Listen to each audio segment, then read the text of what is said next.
Eh bien, nous, tout de suite, on va accueillir sur notre plateau la petite souris des dents de lait. Oui, elle passe en région Centre-Val de Loire. On ne pouvait pas ne pas la recevoir. Et avec Émilie et son invité, on va retomber en enfance.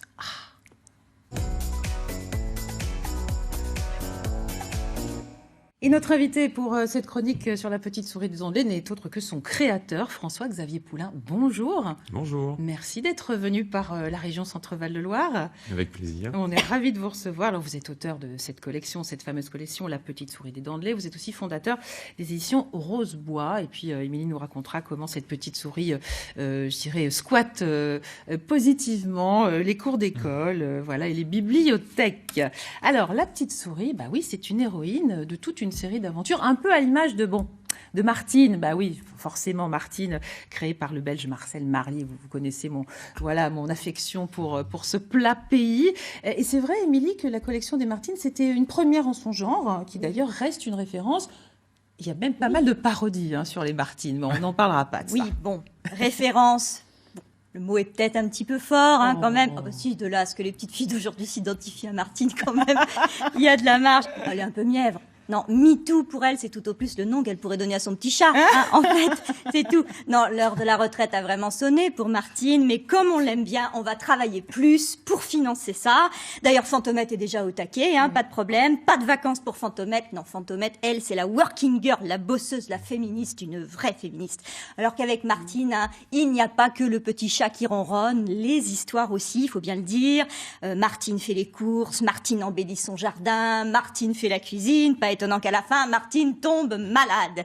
Et nous, un petit peu comme avec Caroline. Alors, je sais pas si vous avez... Oh, Caroline. Ah oui, Caroline, vous vous souvenez, cette série de la même époque. Vous adorez. Oui, vous n'avez pas pu passer à côté de Caroline. Caroline, Pouf et Youpi. Oui. Alors, attention, Pouf, c'est le nom du chat, pas le surnom de Caroline. Faut pas se méprendre. Après, on a bien senti la femme évoluer, grandir, s'affirmer dans la littérature jeunesse avec Émilie et son hérisson, Arthur. Et oui, cette collection sortie dans les années 70. Là, la femme se réveille, Émilie est de mauvaise humeur, Émilie n'a pas de sommeil, Émilie fait un cauchemar. Pour Émilie. Si elle avait su, la pauvre Émilie, que ses enfants après elle, un livre à lire, ça aussi le magnifique le Goncourt. On vous le recommande. Que ses enfants après elle allaient en vivre un bien pire de cauchemar. Et oui, il faut dire qu'aujourd'hui, Madame Timide drague en ligne. Elle rencontre Monsieur Chatouille très vite, Madame Boulot et les joies de la maternité. Alors elle devient Madame Autoritaire, Monsieur Non. Et oui, Monsieur Endormi ne la fait plus rêver, mais qu'importe. Madame Bonheur garde toujours le sourire. Et ça, il faut garder le sourire parce que l'heure n'est plus du tout à la rigolade dans la littérature jeunesse. On est bien loin de Martine à la ferme. Aujourd'hui, Martine la ferme tout court devant les nouvelles d'histoires d'enfants, parce que les nouvelles histoires d'enfants, c'est un peu ça aussi. Lily, elle veut être une star et Lily est harcelée à l'école. Alors Lily va chez la psy, oui, comme son cousin, parce que le cousin de Max et Lily se drogue. Voilà. Sympa comme... Eh oui, ça fait rêver, je vous le fais pas dire, Charlie. Moi, je voudrais être une petite souris, en fait, pour voir le soir les discussions que ces livres-là génèrent en famille. Et puis, tant qu'à être une petite souris, moi, j'aimerais quand même bien être la vôtre. Oui, votre petite souris à vous.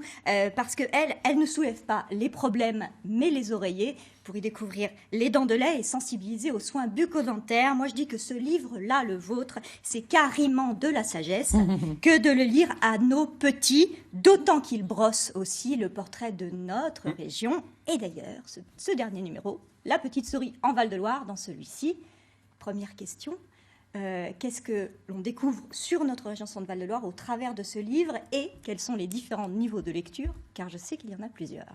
Oui, alors le prétexte de cette collection, à chaque fois, c'est la quête de la dent de lait, mais qui n'est qu'un prétexte à déclencher l'aventure et à emmener la petite souris dans différentes régions. Elle est passée un petit peu partout avant, par la Normandie, la Bretagne, Chamonix. Et à chaque fois, elle va découvrir cette région, la faire découvrir aux enfants et devoir aussi faire face à tout un tas de difficultés. Dans celui-ci, elle va se retrouver dans les sous-sols de Chambord avec une colonie de souris qui vit encore comme au temps de la Renaissance et qui pense que François Ier est toujours roi de France. Et elle va devoir, donc en costume d'époque, faire face à tout un tas de difficultés.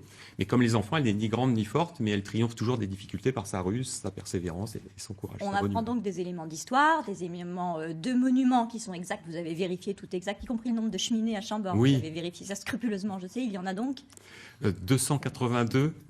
Oui, apparemment, c'est marqué là, c'est ça marqué là, oui. Et c'est en anglais en plus, mais on va en parler. C'est en anglais aussi, oui. Alors, plusieurs niveaux de lecture, parce que ça fait aussi sourire les parents. Oui. Dans toute cette collection-là, il y a des références aussi qui vont parler aux plus grands. Tout à fait, oui. Moi, j'ai pensé aussi aux parents qui accompagnent la lecture. La lecture, ça doit être un bon moment partagé avec les enfants le soir. J'ai 3 filles et toutes les 3, je leur ai lu pendant de longues années des histoires le soir. Et certains livres n'étaient pas très drôles, n'étaient pas très... Donc, j'ai essayé à chaque fois d'avoir des petites références. Par exemple, la page finale de La Petite Souris en Normandie, c'est la scène mythique d'un homme et une femme de Lelouch sur la plage de Deauville. Donc on a des petites références comme ça. On a une référence au Petit Baigneur dans celui qui se passe en Bretagne. Vous avez des bonnes références. Et là, j'essaye d'avoir des références comme ça pour aussi divertir les parents. Donc ça, c'est le 2e niveau de lecture. Et le 3e, c'est aussi assez personnel, puisqu'en fait, tous les lieux fréquentés par la Petite Souris, visités par la Petite Souris, je les connaissais déjà avant. Et il y a aussi une histoire personnelle qui est cachée derrière tout ça. Et là, ça concerne un petit peu plus mes proches, mes enfants, qui à chaque fois vont retrouver ces des lieux que vous avez visités avec vos enfants, par exemple. Par exemple, oui, ou que je.